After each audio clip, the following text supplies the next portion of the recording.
하나님의 말씀은 누가복음 19장 47절과 48절, 우리 한음성으로 읽도록 하겠습니다. 47절과 48절 시작. 예수께서 날마다 성전에서 가르치시니 대제사장들과 서기관들과 백성의 두목들이 그를 죽이려고 꾀하되 백성이 다 그에게 귀를 기울여 들으므로 어찌할 방침을 찾지 못하였더라. 예루살렘에 오셔서 성을 보시고 우신 예수, 또 성전은 만민이 기도한 집이라고 기도를 가르치신 예수, 이제 그분이 하신 일이 뭐냐면 날마다 성전에서 가르치시더라, 이렇게 누가는 기록하고 있습니다. 우리는 이 짧은 두 구절이고 지난 금요일도 읽었던 짧은 두 구절이지만은 매우 중요하다는 사실을 우리가 상기했습니다. 즉 예수께서 내 집은 만민의 기도한 집이라고 가르치신 것은 마태, 마가, 누가, 요한 빠짐없이 우리에게 이 사실을 말하고 있다는 것, 무척 중요한 겁니다. 기도하는 곳, 성전은 기도가 있는 곳이고 이제 오늘은 여기에 말씀을 가르치시더라. 신앙생활의 두 축이 말씀과 기도예요. 이것은 세월이 바뀌어도 어느 누구에게나 똑같은 원리입니다. 영적 생활에 기도만도 아니고 말씀만도 아니고 말씀과 기도, 이것이 조화를 이룰 때에 건강한 신앙생활을 할 수가 있습니다. 그렇게 기도를 주님이 가르치시고 주님도 이 땅에 오셔서 기도하시는 주님으로 우리에게 자기를 알리신 것과 함께 오늘 여기에 날마다 성전에서 가르치시니, 성전은 하나님 말씀 있는 곳입니다. 말씀을 가르치시더라. 예수께서 행하신 일의 중요한 한 축이 뭐냐면 가르치신 것. 그러므로 부활하신 다음에도 성령으로 가르치시더라. 하나님 나라를 반포하시더라. 오늘날 교회가 할 일이 바로 이겁니다. 기도하고 가르치는 것. 예수님의 지상명령도 너희는 가서 모든 족속으로 제자를 삼아 아버지와 아들과 성령의 이름으로 침례를 주고 내가 내게 분부한 모든 것을 가르쳐 지키게 하라. 가르쳐 지키게 하라. 이게 교회가 남은 일이에요. 주님이 가르치신 것을 이어서 가르치는 일을 하는 것이 바로 교회다, 이 말이죠. 근데 오늘날 교회가 이 가르침과 기도의 균형이 과연 있는가, 이 말이죠. 교인들도 이제는 성경 공부합시다 하면 환영한 사람보다는 사양한 사람이 더 많아요. 아이, 바빠서 또 다 배워서 힘들어서 어려워서. 그러나 성경은 똑같이 말씀합니다. 이전에도 지금에도 말씀을 날마다 가르치신 예수, 말씀을 가르치신 예수. 주님은 가르치실 말씀이 많아요. 근데 미리 배불러 가지고 나는 배울 게 없어요 한다면 어찌 되겠어요? 마태복음 11장 29절 이하에도 내게 와서 쉼을 얻을 것이다. 그리고 나의 멍에를 메고 내게 배우라 하셨어요. 우리는 주님 앞에 배우고자 하는 자세가 일생 동안 흔들리지 않는 사람이 되려고 해야 됩니다. 배우는 자세가 조금도 흐트러지지 않고 여러분의 신앙생활이 제대로 되길 원하신다면, 성장을 원하신다면 배우는 자세가 흐트러지지 말아야 돼요. 처음에는 누구나 다 열심히 하게 돼 있어요. 그래서 누가 고개 숙이란 말 안 해도 다 숙여 씁니다. 계속 받았습니다. 그 얼마나 조용하든지 연필, 이 볼펜 달리는 소리만 들릴 만큼 그렇게 집중했습니다. 조금씩 시간이 지나면은 점점 쓰는 속도가 줄어지고 쓰는 양이 줄어지고 드디어 볼펜이 멈춰요.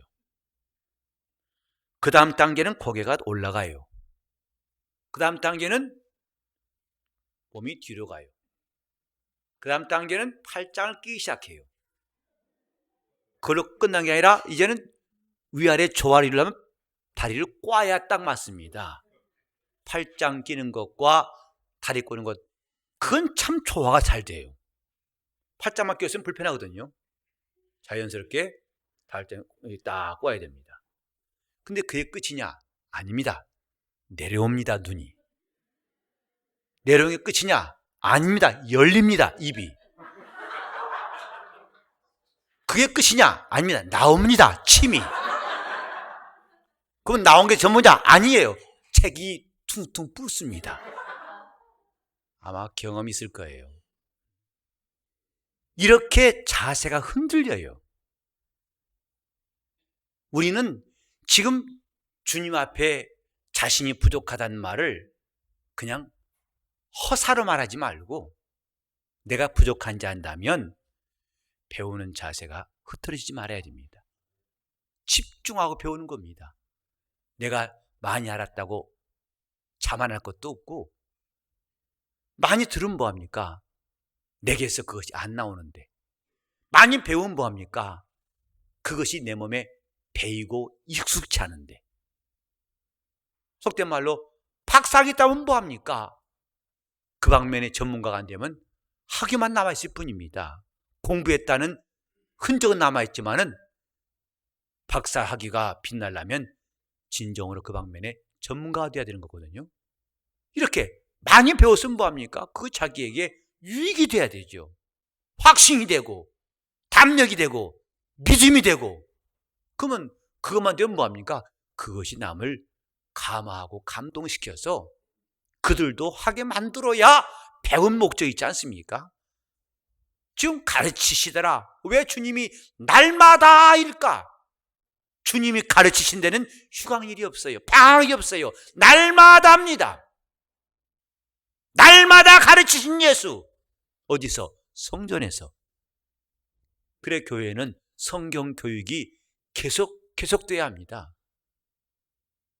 우리는 하나님 말씀을 배우는 열심, 이것이 자기 신앙생활의 척도를 말해주고 있어요. 곧 자기 믿음이 살아있으면, 자기 믿음이 움직이면 말씀을 배우려는 열심은 누구보다 뜨거워지고, 이건 부인할 수 없는 사실입니다. 아무리 충만한 사람, 아무리 열심인 사람일지라도 배우는데 벌써 열성이 떨어지면은 이미 노란불 켜진 거예요. 우리는 나이 들었다고 노란불 켜울 이유도 없고, 내 가방끈이 짧다고 변명할 것도 없습니다. 여기 보면요, 백성이 다 그에게 있어요. 여기에 학생만 나오지도 않고 젊은이도 아니고 똑똑한 사람도 아니고 백성이 다 그랬어요. 주님은 날마다, 백성들은 다. 이것이 주님께서 사역하시던 성전이었습니다. 백성이 다 그에게 귀를 기울이더라. 그래서 자신들이 신앙생활하면서도 스스로 등급을 매깁니다. 정도를 정합니다. 아, 나는 주일 낮 예배만 하면 다 끝난 거고, 목사가 혹시 권하면 목사님 내 스타일이 있어요. 그만하세요. 나를 너무 강조를 하지 마세요. 끝까지 하고 딱 본인이 정해요. 또 주일 예배만 나오면 이제 또 수요예배를 가면, 아 목사님 수요예배는 안 되고, 마치 쓰나미처럼 그 뚝을, 방파제를 넘고 막 열심히 밀려와서 계속 나가면 좋으련만 스스로 절제합니다. 여기까지만 하겠습니다. 여기까지만 하겠습니다. 우리가 잘 알듯이 내 의지를 하나님 앞에 향하는 만큼 주님은 일하신다는 거, 분명한 겁니다. 스스로가 딱 정해놓고서 하나님은 무한히 역사하소서. 그건 말이 안 맞는 거죠. 좀 보세요. 여러분들이 과연 이 속에서 끝없이 배우고자 하는 열망이 있는가? 저는 우리 교회에서 성경 공부를 하고 싶은 마음이 오래전부터 있었어요. 그리고 해외 나가서 세미나 인도할 때마다 아쉬움은 정작 우리 교회에서는 왜 이 일을 아직 하지 못하고 있는가? 근데 제가 생각할 때는 마치 농부가 봄이 되어야만 씨를 뿌리듯이 한겨울에 뿌린 사람 없지 않습니까? 아직은 때가 아니다 싶은 것은 사모한 사람이 별로 안 보여요. 그래서 좀 목사를 귀찮게 우리도 먼저 배울 수 없을까요? 우리 좀 배우고 싶어요. 나 알고 싶어요. 이런 사람들이 별로 안 보이기 때문에 저는 그 3년을 기다려왔던 거예요. 우리가 지금 주님께 배울 일이 별로 없을 만큼 넉넉한가? 아니면 성경을 좀 많이 알고 있는가? 아니면 믿음이 견고해졌는가? 몇 번입니까? 1, 2, 3번 해당 사항 없으면서도 별로 하나님 말씀을 배우려고 하는 열심이 없다면 그건 뭘까요? 날마다 성경을 가르치시더라. 주님이 이렇게 하신 것처럼 오늘날도 교회는 날마다 성경을 가르치는 교회가 건강한 교회예요. 제가 앞으로 꿈꾸고 싶은 것, 이렇게 날마다 하나님 말씀을 가르치는 일이 여기서, 셀에서, 가정에서, 직장에서 수없이 계속해서 그 말씀을 배우고자 하고 가르치려고 하고 이런 일들이 있어야 비로소 진리의 말씀이 역사하시는 교회입니다. 꼭 정치인들 마냥 이런 구호만 외친다고 해서 뭐가 된다고 생각하지 마세요. 진리의 말씀, 그 말씀이 우리에게 역사하게 해달라고 기도했다면 실천사항으로 날마다 성경을 배우는 사람들, 날마다 가르치신 예수, 주님께서 이 땅에 오셨을 때에 그는 가르치기를 시작하실 때부터 이제 성경에 말씀했는데, 저는 누가가 쓴 글이 참 제게는 아주 설득력 있고, 전 누가의 증거가 하나하나가 와 닿아요. 요한의 복음도 마태복음도 좋습니다만은 누가복음은 입에 착착 맞는 음식 같아요. 그만큼 제게 와 닿고 설득력이 있어서. 근데 이 누가복음이 참 길긴 기네요. 벌써 3년 돼가도 아직 안 끝나죠. 아마 금년 후반기는 가야만 끝날지 모르겠는데, 그 누가의 증거가 하나하나가 새롭습니다. 누가복음 3장 23절에 보면 예수께서 가르치심을 시작하실 때에세요. 공생애라고 하는 폭넓은 말이 아니라 누가는 가르치심을 시작하실 때, 그만큼 주님의 가르치심은 중요한 것이었고 중요한 사역이었어요. 따라서 오늘날 교회도 이 가르치는 일은 그만큼 중요한 것이라는 것을 실감해야 됩니다. 주님은 가르치기를 시작하셨다. 그 다음에 이제 그분이 이 땅에서 오셔가지고 죽으신 다음에 부활하셨어요. 누가복음 다음에 누가가 쓴 것이 사도행전인데 1장 보면은 예수의 행하시며 가르치기를 시작하신부터 그 해놓고, 그 다음에 그분이 죽으시고 부활하신 다음에 3절에 보면요, 해 받으신 후에 또한 저희에게 확실한 많은 증거로 친히 사심을 나타내사 40일 동안에 저희에게 보이시며 하나님 나라의 일을 말씀하시니라. 그분이 부활하신 다음에도 40일 동안 보이시면서 그분이 하신 일은 하나님 나라 이름을 말씀하시는 것, 곧 가르치시는 것이었어요. 예수의 복음을 한마디로 말하면 하나님 나라에 관한 일입니다. 예수님이 사역을 이렇게 누가는 가르치심이 시작이었고 끝도 가르치심이었다라고 성경은 증거하고 있어요. 우리가 지금 이렇게 배워야 할 것, 이렇게 많다는 것을 과연 깨닫고 있을까? 저는 이제 개척을 한 다음에 지금까지 설교했던 방식과는 조금 달리 준비하는 것도 좀 달리, 물론 조금 더 열심히 하게 됐죠. 이전보다도. 그러면서 느끼는 게 뭐냐 하면 참 성경은 내가 모르는 말씀이 많았고 내가 그냥 넘어온 게 많았구나.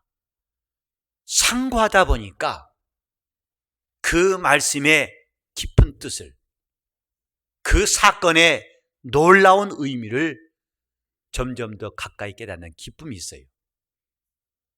저도 누가복음을 이렇게 꼼꼼하게 읽어본 적이 이전에 없다 해도 과언이 아니에요.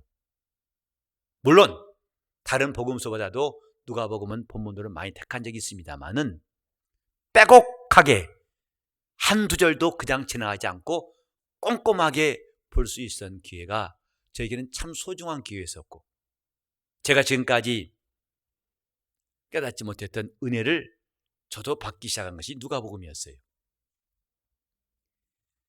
요컨대 우리는 하나님 말씀을 상고할 때마다 느끼는 것은 참 성경은 우리에게 하시는 말씀이 많다 이거예요. 우린 대개 한번 읽고 들은 말씀 가지고 그걸로 전체를 도배해버립니다. 다 이런 말씀이겠거니 하고 자기 짐작으로 다 자기 생각으로 성경을 도배해버려요. 그러니까 성경이 더 이상 가까워지지 않는 거죠. 상고란단 말은 자세히 살펴본다는 뜻입니다. 자세히 이 말씀을 들여다본다. 이게 상고한단 말이거든요. 성경 말씀은 자세히 들여다볼 필요가 있어요. 여러분 얼굴에 있는 땅구멍은 자세히 볼 필요가 없어요. 왜? 심란하니까.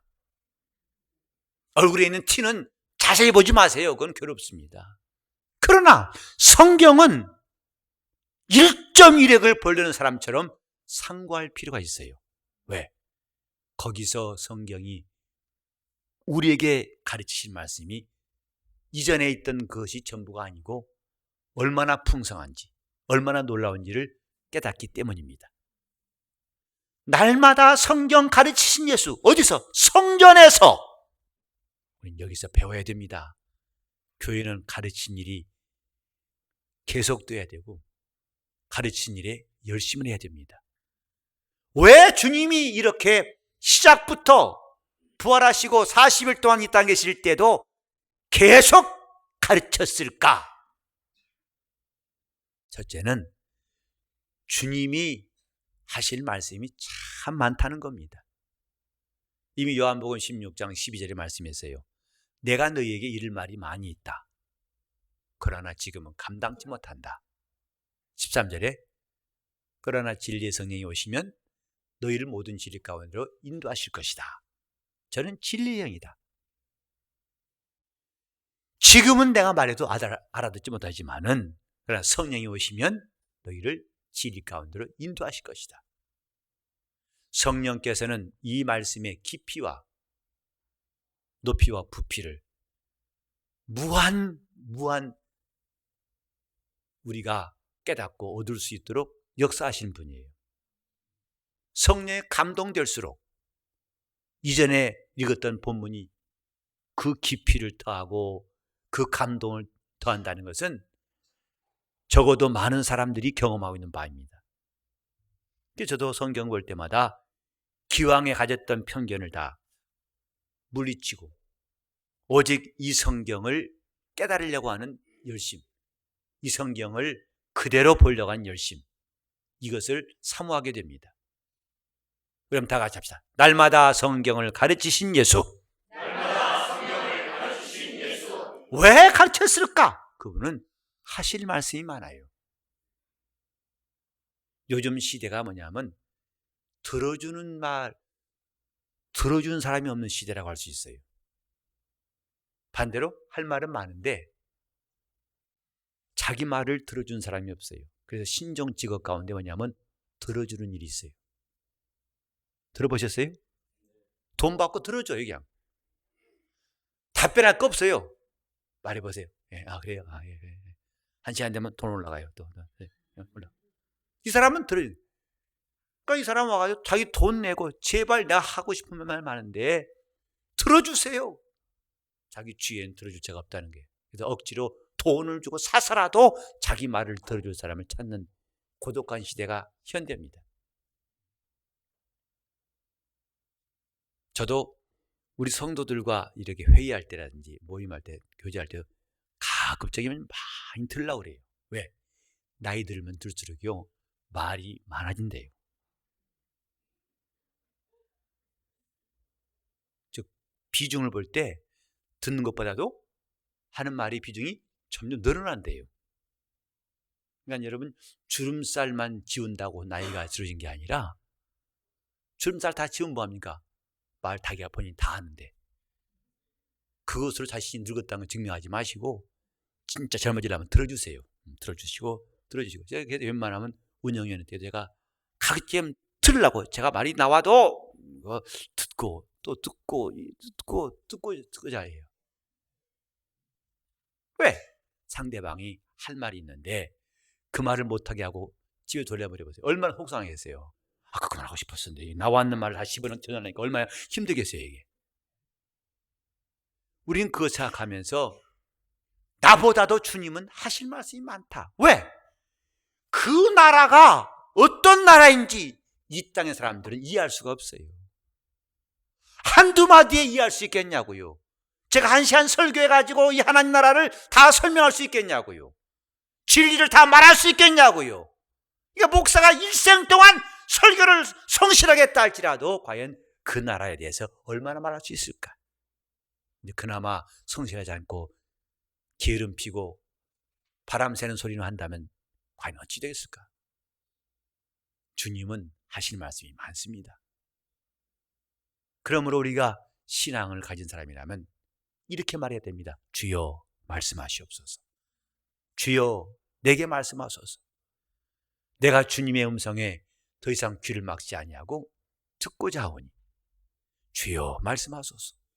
내게 말씀하소서. 이건 설교자만 그렇게 할 것이 아니라 우리 온 성도들은 그렇게 주의 말씀을 듣는 일에 열심을 낸다면 우리 신앙생활은 놀랍게 변할 것입니다. 주여 말씀하소서. 주여 내게 하실 말씀이 많은 줄 압니다. 말씀하소서. 주님이 날마다 가르치시니라. 격일제가 아니고 주 1회가 아닙니다. 날마다 가르치시니라. 날마다입니다. 그래서 주님은 하실 말씀이 많아요. 두 번째로 왜 주님이 이렇게 가르치는가 하면 우리들이 너무나 몰라요. 우리 이 좁디 좁은 그릇에다가는 하나님의 나라를 담을 수 있기는 턱없이 부족합니다. 그릇만 부족한 게 아니라 들은 것마저 까먹어요. 그러니 잔고가 별로 없어요. 총량도 적은 데다가 그 그릇이 구멍이 뚫려가지고 술술 다 새서 듣고 까먹고 다 까먹어요. 그래서 사실은 성도들이 말씀을 듣고 잊어버리는 것이 목사에게는 굉장히 도움이 됩니다.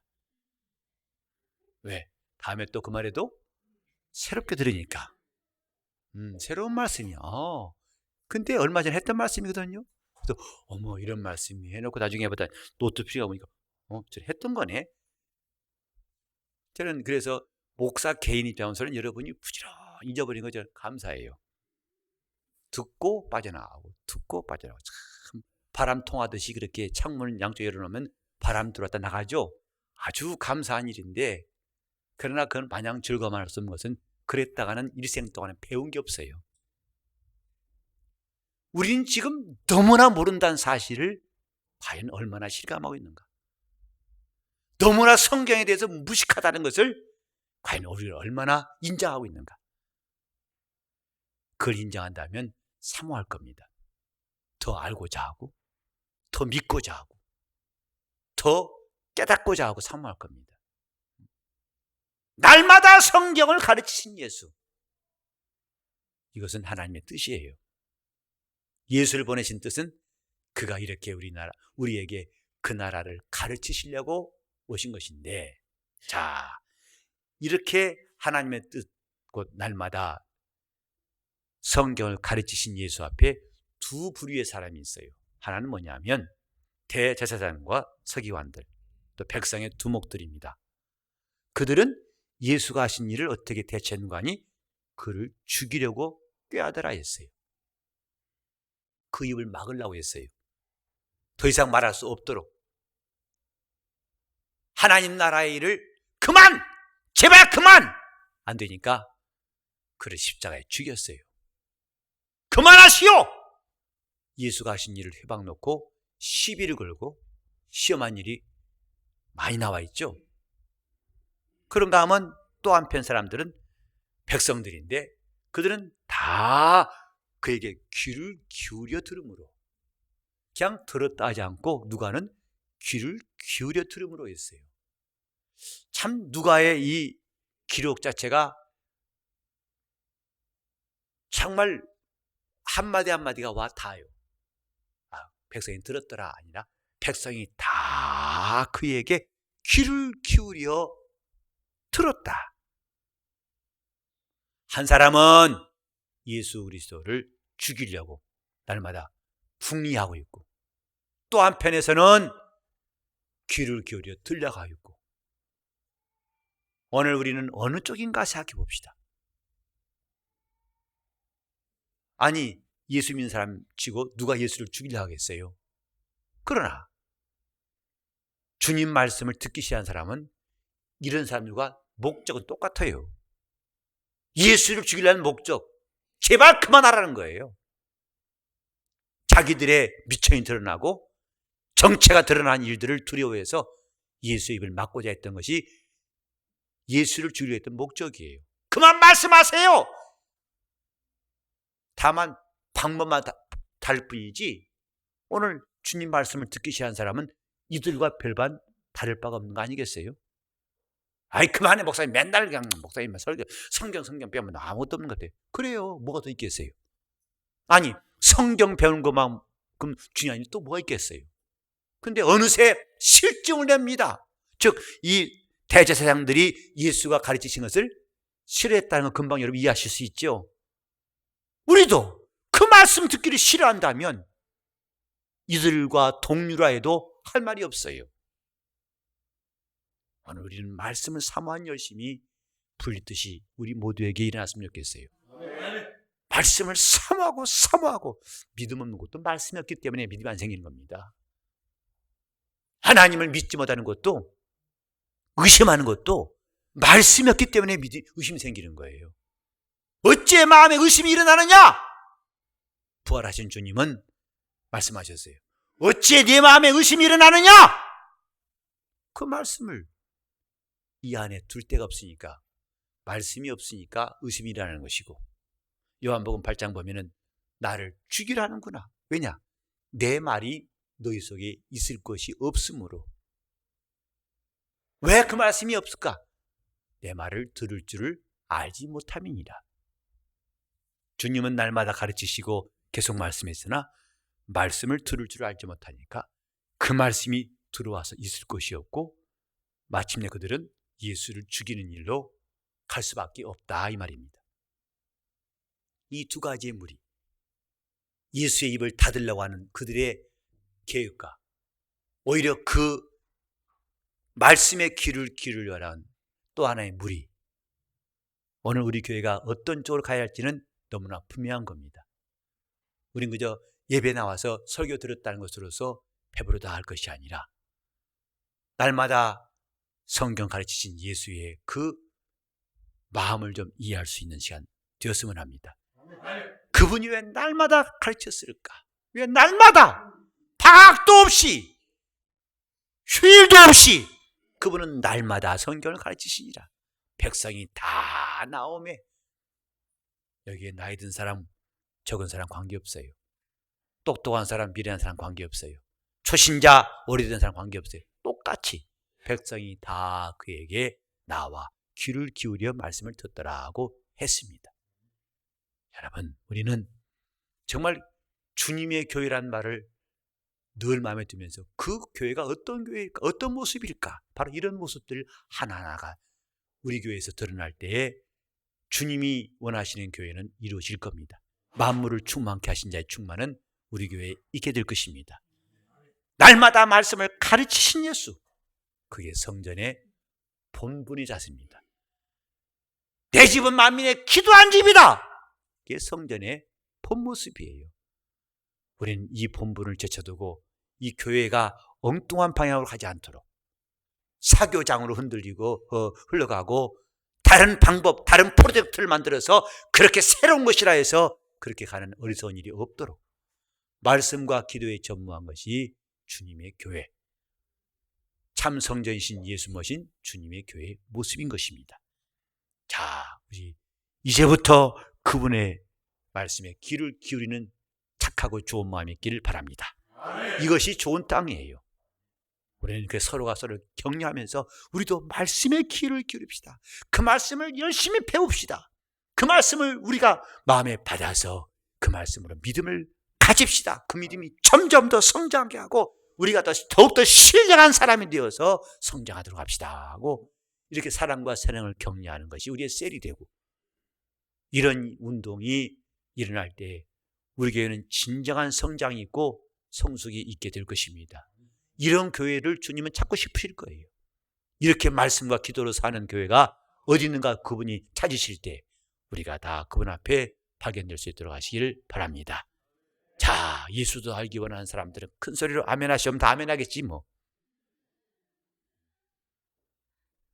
우리는 날마다 성경 가르치신 예수, 그분이 우리의 주님이시라는 것을 다시 한번 기억하면서 그 말씀을 사모하는 열심이 내 속에 충만하도록, 내가 진리를 알고자 하나이다, 주의 뜻을 더 깊이 깨닫고자 합니다 하고 간절한 마음으로 통성으로 기도하시겠습니다. 하나님 아버지, 우리가 주님의 말씀을 듣고 주님의 뜻을 간절히 사모하고 주님께 나갈 수 있도록 감동하시기를 원합니다. 우리 앞에 진리의 말씀이 있음을 감사하게 도와주시고 그 말씀을 듣고 주님을 따를 수 있도록 역사하시고 인도하시기를 간절히 빌곤합니다. 하나님 아버지, 우리 마음이 하나님의 열심으로 충만하게 도와주시되 주의 말씀을 사모하여 예수를 더 알려고 하는 성도가 되게 하사 우리 교회는 하나님 말씀이 왕성한 교회, 날마다 예수님이 성경을 가르치신 것처럼 우리도 가르치기를 힘써서 제자들이 나오게 도와 주시옵소서. 예수 이름 받들어 기도 올리옵나이다.